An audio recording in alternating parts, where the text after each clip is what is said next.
British advanced pain clinic, నొప్పిమాయం surgery దూరం. For appointments 9155515563. మీకు అంటే చాలా డైలాగ్స్ అంటే తక్కువ ఉన్నా కానీ మీ కీ రోల్ అని చెప్పొచ్చు.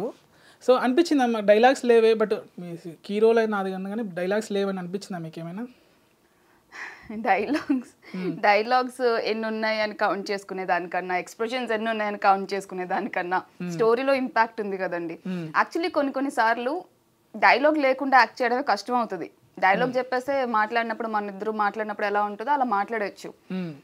సపోజ్ ఆ క్లైమాక్స్ ఫైట్కి ఇచ్చే రియాక్షన్స్ కానీ అది చాలా కష్టమైనదండి. నేను చాలా ఏ షూట్కి అంత కంగారు పడలేదు, కానీ నేను క్లైమాక్స్ ఫైట్ షూట్కి చాలా కంగారు పడ్డా. బికాస్ నా నుంచి వచ్చే ఎక్స్ప్రెషన్స్ ఆ ఇంపాక్ట్కి యాడ్ చేయాలి. లేకపోతే ఆ ఫైట్, ఇప్పుడు నా కోసం జరుగుతున్న ఫైట్ నా ఎక్స్ప్రెషన్ అంత కరెక్ట్గా పడకపోతే ఇబ్బంది అవుతుంది. సో దట్ ఫైట్ రియాక్షన్స్ ఎలా తీసుకుంటారంటే ఫైట్ మొత్తం అయిపోతూ ఉంటుంది, తర్వాత క్లోజప్స్ తీసుకుంటారు మాక్సిమం టైమ్స్.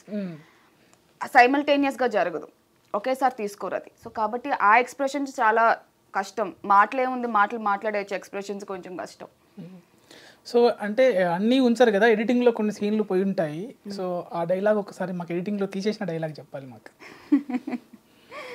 ఎడిటింగ్లో తీసేసిన డైలాగా? మీకు నచ్చిన డైలాగు, ఎడిటింగ్లో తీసేసిన డైలాగ్. దో ఆడు కాలు మీద కాలు వేసుకుని కూర్చుంటాడు చూడు, ఆయనే మా చిన్న ఆయన. సూపర్. అంటే ఇప్పుడు మీరు ఫస్ట్ స్టార్టింగ్లో పుష్ప 1లో అంతే క్యారెక్టర్, తర్వాత అప్పుడే మీకు మీ పైన సీన్లు తీసారా పుష్ప 2వి, లేదంటే ఒకటే తీసేసి మిమ్మల్ని పంపించారా? స్టోరీ సిచ్యువేషన్ సీన్స్ అవన్నీ స్టోరీ పరంగా అవి అప్పుడు ఉన్నాయండి సేమ్. కాకపోతే లెంత్ పెరుగుతున్న కొద్దీ పార్ట్గా డివైడ్ చేశారు కదా. సో షూట్ నేను ఎంత చేశానో అంతే ఉంది సినిమాలో. ఒక చిన్న సీన్ పోయింది, బట్ అది పార్ట్ 2లో వచ్చేసింది మళ్ళీ. సో పార్ట్ 2లో ఇంత ఉంటుంది మీ క్యారెక్టరైజేషన్ అని మీరు ఊహించారా? అంటే చెప్పారా? ముందే తెలుసు కదా నాకు. సో కథ ప్రకారం పుష్ప అనే కథ సార్ అప్పుడు అనుకున్నప్పుడే, ఒక సినిమా కథ అనుకున్నప్పుడే, క్యారెక్టర్స్ అనుకున్నప్పుడే నాకు లుక్ టెస్ట్ అవన్నీ చేశారు. సో నాకు జరగబోయే సిచ్యువేషన్స్ ఏంటి, సీన్స్ ఏంటి అవి నాకు ముందే తెలుసు. 2020లోనే నాకు స్టోరీ తెలుసు. కథ మొత్తం చెప్పేశారా? కథ మొత్తం ఎందుకు చెప్తారు? క్యారెక్టరైజేషన్ మాత్రం చెప్పారా? ఎవరి క్యారెక్టర్ది వాళ్ళకే చెప్తారు. సో నా క్యారెక్టర్ ద్వారా ఏమవుతుంది, ఎంత ఇంపాక్ట్ ఉండబోతుంది అని నాకు అప్పుడే తెలుసు. 24 వరకు వెయిట్ చేయాల్సి వచ్చింది పుష్ప 2 కోసం, అంతే. సో ఆశ దోష అప్పడం వడ అని అనంటే నేను ఒక అడుగుతాను, చెప్పండి. సో పార్ట్ 3 ఎలా ఉండబోతుంది? పార్ట్ 3లో మీ డైలాగ్స్ ఏమైనా ఉన్నాయా? పార్ట్ 3లో నా డైలాగ్ ఇప్పుడే మీకు కావాలి. ఖచ్చితంగా ఒక డైలాగ్ అయితే ఉంటుందండి, సిన్నాయన. ఆ డైలాగ్ ఉంటుంది. పార్ట్ 3 డైలాగ్ లీక్ చేసిన కావేరి అని. సో పెట్టేస్తారా? అదే తమ్నెయిల్ పెట్టుకుంటాం మేము, పార్ట్ 3 డైలాగ్ లీక్ చేసిన పావని కావేరి. ఓకే, ఒక డైలాగ్ చెప్పండి, నేను చెప్తాను. పుష్ప అంటే ఇంటర్నేషనల్ అనుకుంటేవా యూనివర్సల్ అనండి. ఓ మార్చారా ఏంది? పుష్ప అంటే ఇంటర్నేషనల్ అనుకుంటేవా యూనివర్స్. బాగుంది. మీ డైలాగ్తో పాటు మీ స్టోరీని కూడా లీక్ చేశారు. నేను చెప్పనా? మీరు చెప్పింది నాకు ఇందాక స్టోరీ ఏది చెప్పండి. నేనేం చెప్పలేదు, మీకు ఏమైనా అనిపిస్తే మీరు చెప్పండి. పుష్ప 3లో మొత్తము ఏమంటారు, రాకెట్ల పైన స్మగ్లింగ్ ఉంటుంది, అంతరిక్షంలో ప్లాట్లు కూడా అక్కడికి వాళ్ళకి ఫర్నిచర్, ఎర్రచందనం ఫర్నిచర్ పోతుంది. ఏలియన్స్ కి ఫర్నిచర్ సప్లై ఆల్రెడీ ఇక్కడికి నుంచి వెళ్తున్నారు కదా, ప్లాట్లు కొనుక్కుంటున్నారు కదా, అక్కడ వాళ్ళకి అక్కడ సప్లై చేస్తారు. అప్పుడు డాలర్స్లో ఉంటుంది పుష్ప వ్యాపారం. అప్పుడు అంటే ఈ రావు రమేష్ అప్పుడు పిఎం అవుతాడు. సో అక్కడ పుష్ప 3లో చంద్రమండలం పైన ఉంటుంది ఐటెం సాంగ్, అది హాలీవుడ్ హీరోయిన్తో మీరు చెప్పాను. ఇది నిజమేనా? సుకు సార్, చారి గారి దగ్గర ఐడియాస్ బాగున్నాయి, మీరు ఒకసారి కొంచెం వినండి ఐడియాస్. ఇప్పుడు ఇది మీరు చెప్పినట్టే నేనేం చెప్పలేదు, అన్ని ఇలా చేస్తున్నారు అందరూ. వాళ్ళు చెప్పేస్తున్నారు, నేను చెప్తున్నానని తమ్నెయిల్ మీరే అన్నారు కదా, ఈ తమ్నెయిల్ వేసుకోండి పుష్ప డైలాగ్ లీక్ అయితే అన్నారు కదా. అవును, డైలాగ్ అయితే లీక్ చేసే కదా, ఖచ్చితంగా ఒక డైలాగ్ ఉంటుంది, సినాయన ఉంటుంది. సినాయన తర్వాత ఇవన్నీ మేము వేసేసుకుంటాం. Okay, no issues. సుకుమార్ గారు చాలా జీనియస్, అంటే ఎప్పటికీ అదే ఆ సినిమా అంటే దాంట్లోనే ఉంటారు. సో మీతో ఎలా ఉండేవాడు అంటే షూట్లో? చాలా పాజిటివ్గా ఉంటుందండి సుకుమార్ సార్తో వర్క్ చేయటము. అండ్ చాలా కూల్గా ఉంటారు సెట్లో, చాలా కూల్గా ఉంటారు, హ్యాపీగా వర్క్ చేస్తారు సార్ కానీ బన్నీ సార్ కానీ సెట్లో. ఎప్పుడు ఆ టెన్షన్ అట్మాస్ఫియర్ కానీ లేదా నెగిటివ్ అట్మాస్ఫియర్ అస్సలు ఏమి ఉండదు ఎప్పుడు. చాలా అందరితోనూ చాలా హ్యాపీగా పాజిటివ్గా కొలాబరేటివ్గా వర్క్ అట్మాస్ఫియర్ ఉంటుంది. సో నాతో అయితే ఇంకొంచెం ఎక్స్ట్రా ప్రేమగా ఉండేవాళ్ళు. అంటే ఎవరు ఇంతవరకు చెప్పండి మీతో ఎలా ఉండేవాళ్ళు బిహైండ్ ద స్క్రీన్, ఏ ఇంటర్వ్యూలో చెప్పండి మీరు చెప్పాలి నాకు. ఇప్పుడు నార్మల్గానే సుకుమార్ సార్ రాసుకున్న క్యారెక్టర్స్ని చాలా ప్రేమిస్తారు ఏ డైరెక్టర్ అయినా కూడా. సుకుమార్ సార్ ఇంకా బాగా ఇన్వాల్వ్ అయ్యి క్యారెక్టర్స్ అన్నింటినీ ఎంత ప్రేమిస్తారో, అందులో కావేరి అనే క్యారెక్టర్ సినిమా కథలో కూడా కావేరికి చాలా ప్రేమ వస్తుంది వాళ్ళ ఇంటి దగ్గర నుంచి కానీ, వాళ్ళ చిన్నాయన దగ్గర నుంచి కానీ, వాళ్ళ పిన్నమ్మ దగ్గర నుంచి కానీ. సో చాలా ప్రేమించబడే క్యారెక్టర్. సో దానికి సుకుమార్ సార్ కూడా అంతే ఎఫెక్షనేట్గా ఉండేవాళ్ళు. అండ్ ఎవరికి తెలియని విషయం అయితే సుకు సార్ సెట్లో అందరిని ఇమిటేట్ చేస్తారు. అవునా? భలే సరదాగా ఇమిటేట్ చేస్తారు సార్. సడన్ గా వస్తారు సీన్లో ఏదో చెప్పి ఇంకెవరిదైనా బాడీ లాంగ్వేజ్ ఏదైనా నచ్చితే అది చేసి చూపిస్తారు. ఒకటి చేసి చూపించండి. నేను చేయలేను అంటే మీరు యాక్ట్రెస్ కదా, సార్ కన్నా ఎక్కువ చేస్తారు కదా మీరు. సార్ చెప్పిస్తారు, ఇమిటేట్ నేను చేయలేను. సార్ అయితే చాలా బాగా చేస్తారు. ప్రతి ఒక్కరు ఎలా ఉంటారు, ఎలా నించుంటారు, ఎలా మాట్లాడతారు అని చాలా బాగా అబ్జర్వ్ చేస్తారు. సో అదొక్కటి చాలా ఫన్నీగా అనిపిస్తుంది సెట్ లో. ఎప్పుడైనా సరదాగా సడన్ గా బన్నీ గారితో బన్నీ గారు కూడా చాలా కూల్గా ఉంటారు సెట్లో. అంటే ఐకాన్ స్టార్ వచ్చారు, అంత ఎవరు అంత భయపడి అంత కంగారు కాకుండా పని బాగా జరగాలి. సో సార్ అందరితో చాలా జోవియల్గా ఉంటారు, సరదాగా మాట్లాడతారు, పలకరిస్తారు. మెమరబుల్ మూమెంటా? పెళ్ళి సెట్లో, లాస్ట్ పెళ్ళి సెట్లో అప్పటికే రోజంతా పెళ్లి హడావిడి జరిగినట్టే మేము అందరం పందిరి నించోవడం, గిఫ్ట్లు ఇవ్వడం, పోవడం అన్నీ చాలా చాలా షూట్ చేసాం అక్కడ. సో 10-10:30 అయింది నైట్.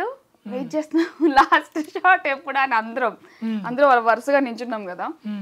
సో అందరూ నవ్వేది ఉంది కదా, క్లైమాక్స్ నవ్వి అక్కడ అదైతే ఫ్లవర్ వేస్ట్ చూపిస్తారు, అయిపోవాలి. సో ఆ టేక్ అవుతుంది, చేసాము. సార్ సూపర్ అన్నారు, సుకు సార్ సూపర్ అన్నారు. అందరూ ఒకేసారి రిలాక్స్ అయ్యి, నేనైతే ఇంకా ఫుల్ అయిపోయింది. లాస్ట్ డే ఆఫ్ షూట్ అనుకుంటున్నాం మేము అది. దాని తర్వాత ఇంకా షూట్ ఉండకపోవచ్చు, అదే లాస్ట్ డే షూట్ అనుకుని అన్నాను. సుకు సార్ 1 more అన్నారు. 1 సార్ పగలబడినా అంటే ఏడవలేక నవ్వారట. 1 సార్ పగలబడి అంటే అర్థం ఏంటంటే నువ్వేమో అనుకుంటున్నావు సార్ అంత ఈజీ కాదు, సూపర్ అంటే టేక్ ఓకే అని కాదు అర్థము, ఇంకో టేక్కి రెడీగా ఉండాలి అని చెప్పి సార్ నవ్వుతున్నారు. బికాస్ సార్కి చాలా ఎక్స్పీరియన్స్ కదా, బన్నీ సార్కి సుకుమార్ సార్తో చాలా ఎక్స్పీరియన్స్ కదా. సో మేమందరూ సూపర్ అంటే టేక్ ఓకే అయిపోయింది అనుకొని చాలా రిలాక్స్డ్ అనుకుంటే 1 more అన్నారు. చాలా బాగా నవ్వారు. సో మీరు already heroine, established heroine. Pushpa 2లో అంటే మీ హీరోలకి అయినా కానీ లీడ్ కాదు కదా. సో మీకు అంటే మీ కెరీర్ పైన ఇంపాక్ట్ అవుతుంది అనేసి అనిపించలేదా? లేదండి, నేను సినిమాలో లీడ్ అనే డెఫినేషన్ వేరేలాగా నేను ఆలోచిస్తానండి. ఇప్పుడు కథలు మారుతున్నాయి, పైగా పుష్ప అనే కదా లార్జర్ దాన్ లైఫ్ స్టోరీ, చాలా పెద్ద క్యాన్వస్ ఉన్న స్టోరీ. ఇప్పుడు మీరు వేరే సినిమాలు చూసుకుని, ఇప్పుడు కల్కి సినిమా చూసుకోండి, కల్కి సినిమాలో హీరో హీరోయిన్ కాకుండా ఎంతమంది హీరోయిన్లు చేశారు వేరే వేరే రోల్స్. సో అలాంటి ఒక కథ పుష్ప. సో నేను ఈ క్యారెక్టర్ నేను ఎప్పుడు చిన్నగా చూడలేదు. కథ బయటకు వచ్చిన తర్వాత కూడా ఆ క్యారెక్టర్ కథలో ఉన్న క్యారెక్టర్ అది. నేనేదో పక్కన ఒక చెల్లెల క్యారెక్టర్ లాను ఏదో ఒక ఇంపాక్ట్ ఉండాలి క్యారెక్టర్, ఏదో ఉంది కదా క్యారెక్టర్ అని లేదు కాబట్టి నేను కూడా చాలా హ్యాపీగా చేశాను. అండ్ ఇప్పుడు అది అంతే బాగా బయటకు వచ్చింది కూడా, రెస్పాన్స్ కూడా అంతే ఉంది. సో ఫ్యూచర్లో చేస్తారా మరి ఇటువంటి క్యారెక్టర్స్?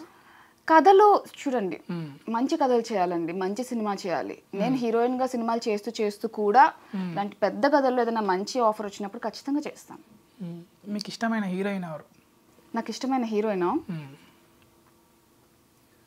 చాలా మంది ఉన్నారండి, ఒకరిద్దరు కాదు. సావిత్రి గారు అంటే ఇష్టం, శ్రీదేవి గారు అంటే ఇష్టం, సాయి పల్లవి గారు అంటే ఇష్టం, చాలా మంది ఉన్నారు. ఇప్పుడు సాయి పల్లవి గారికి మీకు ఒక సబ్జెక్ట్ చెప్పారు, నరేట్ చేశారు డైరెక్టర్. సో అది సాయి పల్లవి గారికి మీకు చేశారు. సో మీకు సాయి పల్లవి గారు మీకే ఆప్షన్ ఇచ్చేశారు, నువ్వే సెలెక్ట్ చేయి, నువ్వా నేనా అనేది. అంటే అప్పుడు నువ్వు చేస్తావా నేను చేస్తాను అనేది నువ్వే డిసైడ్ చేయండి తను. ఇదంతా ఎక్కడ అవుతుందండి, ఏ ప్రపంచంలో అవుతుంది అంటే అనుకుందాం కాసేపు. సో అప్పుడు మీరు చేస్తానని తీసుకుంటారా, సాయి పల్లవికి వదిలేస్తారా సబ్జెక్ట్? అదేంటండి ఇదేం క్వశ్చన్. సాయి పల్లవి గారు నాకు చాయిస్ వదిలేసారా? నాకు నచ్చితే నేను చేస్తాననే చెప్తాను ఆవిడకి, ఇలా నాకు నచ్చింది మీరు చెప్పండి, మీరు చేస్తానంటే మీకు వదిలేస్తాను, లేకపోతే నేను చేస్తానని చెప్తా. లేకపోతే ఏం లేదు, డెసిషన్ మీ పైనే వదిలిపెట్టారనమాట. ఓకే, సాయి పల్లవికి ఇచ్చేస్తారా? మంచి సబ్జెక్ట్ అది, పుష్ప 3 అని పుష్ప 4 లా అని అనుకోండి. అలాంటి ఒక కథ సాయి పల్లవి గారు నన్ను డిసైడ్ చేయమని నన్ను అడిగినప్పుడు సరే మేడం నేను చేస్తానులేండి అంట. చూసారా స్వార్థం అంటే ఇష్టం అక్కడ లేదు. జస్ట్ కిడ్డింగ్ అండి. No issues. మళ్ళీ ఎలా ఉండేవాళ్ళు రష్మిక గారు, ఎలా ఉండేవాళ్ళు మీతో? బాగుండేవాళ్ళండి, అందరూ అంత బాగుండాం కాబట్టి, హ్యాపీగా వర్క్ చేసుకున్నాం కాబట్టి సినిమా అంత బాగా వచ్చింది. ఇప్పుడు మీకు చాలా పాజిటివ్ అట్మాస్ఫియర్ ఉంటుంది, చాలా అంటే వాళ్ళు అంత పెద్ద స్టార్స్ అయినా కూడా చాలా ఇన్సెక్యూరిటీ కానీ అలాంటివి ఏమి ఉండవు వాళ్ళకి, చాలా చాలా నార్మల్గా ఉంటారు సెట్లో. వర్క్ చేసుకుందాము అందరం కలిసి అన్నట్టే ఉంటారు అట్మాస్ఫియర్. సో అందరితో చాలా జోవియల్గా ఉండి సరదాగా మాట్లాడుతూ. మెమొరబుల్ మూమెంట్ ఏం లేదా ఏమన్నా? Number of shoot days Rashmika ma'am కాంబినేషన్లో కొంచెం తక్కువ అండి, బికాజ్ నాది మేజర్గా ఫైట్ 2 జాతర ఫైట్స్ ఉన్నాయి. జాతర ఫైట్ అంటే గుర్తొచ్చింది. సో జాతర ఫైట్ శారీ ఫైట్ అవుతూ ఉంటుంది కదా, రష్మిక మ్యామ్ నా పక్కనే ఉంటారు. సో మేము ఫైట్ చూస్తూ ఉండేవాళ్ళం ఇద్దరం కలిసి. చూడు ఇప్పుడు తెలుస్తుంది అబ్బాయిలకి చీరల్లో ఎంత కష్టమో, చీరల్లో కదలాలంటే ఎంత కష్టమో, ఇప్పుడు వాళ్ళు ఫైట్ చేయాలి అని చెప్పి చాలా ఫన్నీగా వాళ్ళ మీద చిన్న చిన్న కమెంట్స్ చేస్తూ ఫన్నీగా ఉండేది. అది ఒకటి మంచి మెమరీ జాతరలో, ఒక సరదా అట్మాస్ఫియర్. సో మీ చిన్నాయన పైన కూడా డైలాగ్ చెప్పండి మీరు. చిన్నాయన అని పిలుస్తారు కదా, ఏదైనా ఒక డైలాగ్. యాక్చువల్లీ ఈ రోజుతో పుష్ప పార్ట్ 1 ద రైజ్ 3 సంవత్సరాలు ఫినిష్ చేసుకుంది. పుష్ప పార్ట్ 1లో ఉన్న నా డైలాగ్ పుష్ప పార్ట్ 2కి ఫ్యూజన్ చేసి చెప్తే, నాయనా సినాయన హెలికాప్టర్ కొని ఉన్నాడు. అంతేనా? అంతే కదా. పార్ట్ 1లో కార్ కొంటారు, నా క్యారెక్టర్ వెళ్ళి ఆ డైలాగ్ చెప్తారు. పార్ట్ 2లో హెలికాప్టర్ కొంటారు కదా. సో అట్లా మీలో మంచి డైరెక్టర్ ఉన్నాడు, రైటర్ ఉన్నాడు. ఈ మాత్రం కొంచెం క్రియేటివిటీ లేకపోతే ఎలా అండి ఇక్కడ వరకు వస్తాం మేము. సో రియల్ లైఫ్లో మీకు చిన్నాయన ఎవరు? అంటే లైక్ చిన్నాయనలా చూసుకునే వాళ్ళు ఎవరు? నాకు రియల్ లైఫ్లో చాలా మంది చిన్నాయనలు ఉన్నారు. మా ఫ్యామిలీ కొంచెం పెద్దదే. ఒక విధంగా నేను కొంచెం అంత బాగా కనెక్ట్ అవ్వడానికి కూడా అది ప్లస్ అయింది అనుకుంటున్నా. నాకు ఒక 6-7 మెంబర్స్ చిన్నాన్నలు ఉన్నారు. అమ్మ వైపు ఒక 4, నాన్న వైపు ఒకరు, ఇంకా కజిన్స్ లాగా అలా చిన్నాన్నలు, చాలా మంది చిన్నాన్నలు ఉన్నారు. సో నాకు ఆ ఎమోషన్కి నేను చాలా బాగా కనెక్ట్ అవుతాను. అది కొంచెం హెల్ప్ అయింది సినిమాలో కూడా. ఒకటి గుర్తు చేసుకోండి, ఏదైనా చిన్న మూమెంట్ రియల్ లైఫ్లో జరిగింది. రియల్ లైఫ్లో జరిగిందా? నాకు చిన్నప్పుడు ఒక చిన్న ఏమంటారు ఫైర్ యాక్సిడెంట్ అనను, హాట్ వాటర్ నా కాళ్ళ మీద పడింది, చాలా బాయిలింగ్ హాట్ వాటర్. సో కొంచెం బాగానే ఇంజ్యూరీ అయింది. ఒక 2 months నేను నడవలేకపోయాను. అప్పుడు మా చిన్నాన్న మా దగ్గరలోనే ఉండేవాళ్ళు. సో అక్కడ నుంచి ఇక్కడికి 2 months బెడ్ రెస్ట్ కదా, నన్ను ఎత్తుకుని తీసుకెళ్ళి వాళ్ళ ఇంట్లో టీవీ చూపించి మళ్ళీ మా ఇంటికి తీసుకొచ్చి చెల్లెలతో ఆడుకొని అలా ఒక సరదా, ఆ మెమరీ నాకు బాగా గుర్తుంది. ఆయన 2 నెలలు నన్ను దగ్గరుండి అలా చూసుకున్నారు కొంచెం చిన్నప్పుడు. సో అది మంచి మెమరీ మా చిన్నాన్నగారితో. ఎక్కడైనా మీ నేటివిటీ ఎక్కడ? మా నేటివ్ అంటే ఆరిజిన్ ప్లేస్ విజయనగరం జిల్లా అండి, కానీ పెరిగింది మొత్తం విశాఖపట్నం. ఎట్లా ఈ స్లాంగ్, ఎట్లా అది స్లాంగ్ చిత్తూరు స్లాంగ్ సినిమాలు మొత్తము. సో అది ఎన్ని రోజుల్లో పట్టేసుకున్నారు? నేర్చుకున్నా. పరేషాన్లో తెలంగాణ మాట్లాడా, ఇందులో చిత్తూరు మాట్లాడా. సో కొంచెం భాష త్వరగా పికప్ చేసుకోగలను నేను, ఏ భాష అయినా కూడా. డైలెక్ట్ ఒకటే కాకుండా తెలుగు అయినా, నార్మల్గా హిందీ అయినా కొంచెం ఆ అట్మాస్ఫియర్ క్రియేట్ చేసి నాకు ఆ లైన్స్తో హెల్ప్ చేస్తే నేను కొంచెం ఓన్ చేసుకొని అది చేయగలను. సో అదే కొంచెం ప్లస్ అవుతుంది. అంటే సినిమా వరకేనా, అంటే నార్మల్గా మాట్లాడేటప్పుడు అది ఎక్కువ అట్మాస్ఫియర్ ఉంటే కొంచెం బాగా ఉంటుందండి. కొన్నిసార్లు నేను ఏ యాసలో మాట్లాడుతున్నాను కూడా నాకు తెలియదు. మామూలుగా తెలంగాణ సినిమా ఒక 2 నెలలు పరేషాన్ కోసం అక్కడ వెళ్ళి వచ్చిన తర్వాత మొత్తం తెలంగాణ వస్తుంది నాకు. నార్మల్గా రావట్ల మాట హైదరాబాద్ వచ్చిన తర్వాత ఇంకా ఊరు మాట ఉండిపోయింది కొంతకాలం అలా. సో అలా ఎక్కువ రోజులు ఆ ఎక్స్పోజర్ ఉంటే కొంచెం మారుతుంది చాలా. ఇప్పుడు కూడా తడబడుతున్నాను అంటే లైట్ గా ఆ యాస భాష అవన్నీ మిక్స్ అయిపోతున్నాయి లోపల. లేదు కంట్రోల్ ఏం చేయట్లేదు. అది ఏంది ఇప్పుడు, ఏంది అనాలా, ఏంటి అనాలా, ఏమి అనాలా, సో అలా ఆ మిక్స్ అయిపోయి ఉంది లోపల అన్ని చేసి. సో ఇంతకీ క్వశ్చన్ ఏంటి మర్చిపోయాను. అంటే స్లాంగ్ ఎలా నేర్చుకున్నారా? నేర్చుకున్నానండి. నేను ఈజీగా నేర్చుకోగలను. పైగా తెలుగే కాబట్టి పెద్ద కష్టమేం కాదు. సో అంటే మీరు సినిమా కష్టాలు ఏమైనా పడ్డారా?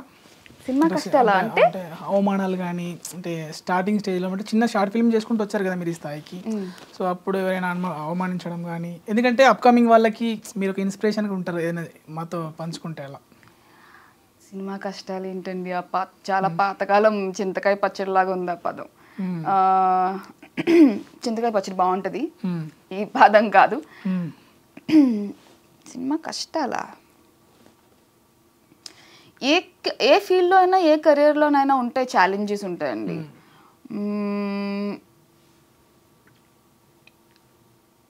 తెర పైన అవకాశం రావటం అంత సులభం కాదు.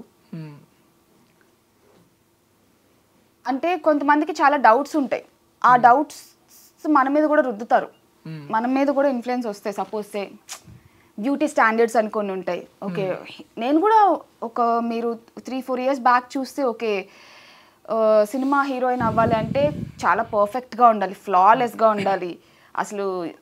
అందుకే నాకు సాయి పల్లవి గారు అంటే చాలా ఇష్టం.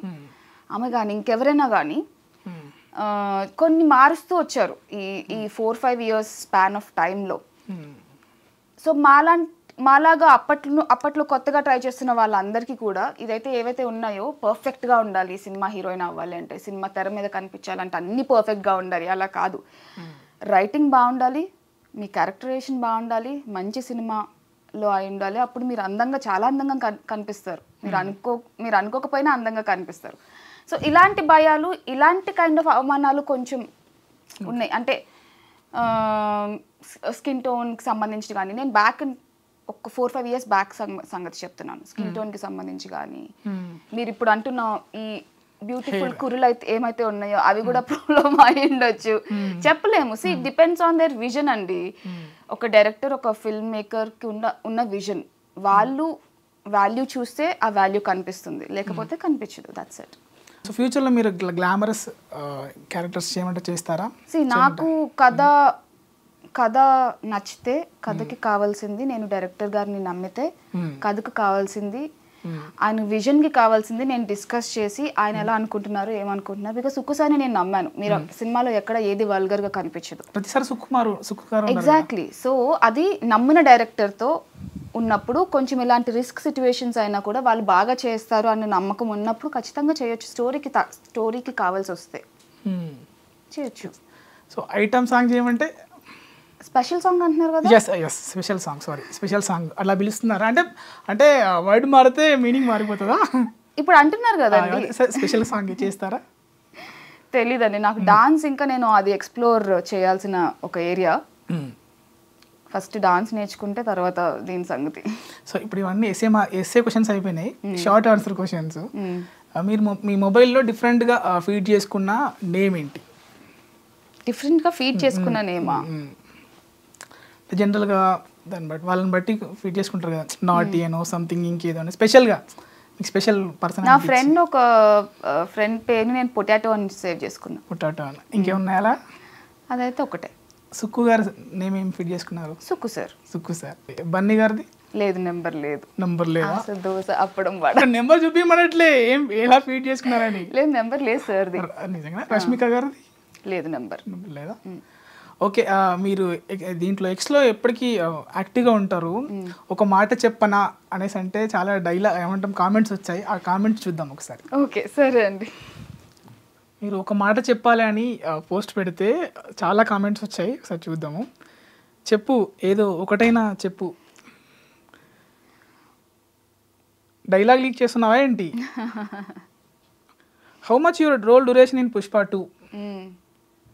నాకు ఇక్కడ డౌట్ ఉంది, పుష్ప 3లో ఎంత ఉందని మీరు రోల్ డ్యూరేషన్? నా డౌట్ అంటే నా కామెంట్స్ వినరా?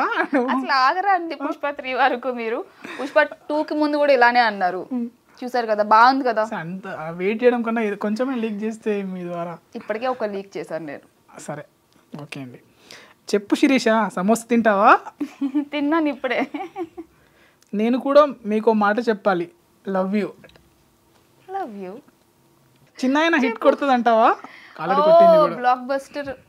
అక్క వద్దక్క, మీ బాబాయ్ వచ్చి మాకు రప్ప రప్ప ఆడిస్తాడు. సో ఇలా ఏంటండి మీరు ఇలా పోస్ట్ చేస్తే అలా కామెంట్స్ వచ్చేస్తున్నాయి. సో చూసారా మీరు? ఇది వైరల్ అయింది. చూసాను. ఇప్పుడు మీరు చెప్పాక ఇంకా వైరల్ అయిందని అర్థమైంది నాకు. సో రప్ప చాలా ఫేమస్ అయింది, చాలా కనెక్ట్ అయ్యారు ఆ డైలాగ్ కానీ ఆ ఎమోషనల్ సిచ్యువేషన్ కానీ. సో ఇప్పుడు అందరూ నాకు ఒక ప్రొటెక్టివ్ జోన్ లాగా ఫామ్ అయింది. మా సినాన్న వల్ల నాకు ఒక ప్రొటెక్షన్ లేయర్ ఫామ్ అయింది. ఏమైనా మాట్లాడాలంటే కొంచెం రప్ప అయిపోతుంది, జాగ్రత్త చూసుకొని అంటున్నారు అందరూ. అంతే కదా. సో ఏంటి మీ అప్కమింగ్ మూవీస్ ఏంటి? అప్కమింగ్ మూవీస్ ఉన్నాయండి, ఒక 3-4 ప్రాజెక్ట్స్ రెడీ ఫర్ రిలీజ్. అయితే ఒకటి అమెజాన్ ప్రైమ్కి నేను చేసిన సిరీస్ రెడీగా ఉంది. అండ్ ప్రశాంత్ వర్మ గారి డైరెక్షన్లో సినిమా ఒకటి షూట్ ఫినిష్ అయింది. సో నెక్స్ట్ రిలీజ్కి అది ఉంది. ఎప్పుడైనా మీరు వేదికల పైన పేరు మర్చిపోయారా? ఎవరి పేరైనా వేదిక పైన? అయ్యో ఒక్కొక్క అవుతుంది.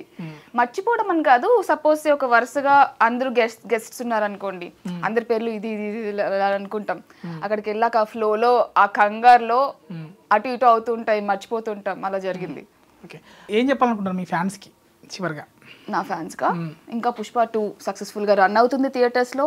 థియేటర్స్కి వెళ్ళండి, మీ ఫ్యామిలీ అందరినీ తీసుకెళ్ళండి. ఫ్రెండ్స్తో మాత్రమే కాకుండా ఫ్యామిలీతో కూడా ఎంజాయ్ చేయండి. అండ్ కావేరిని కూడా ప్రేమించండి.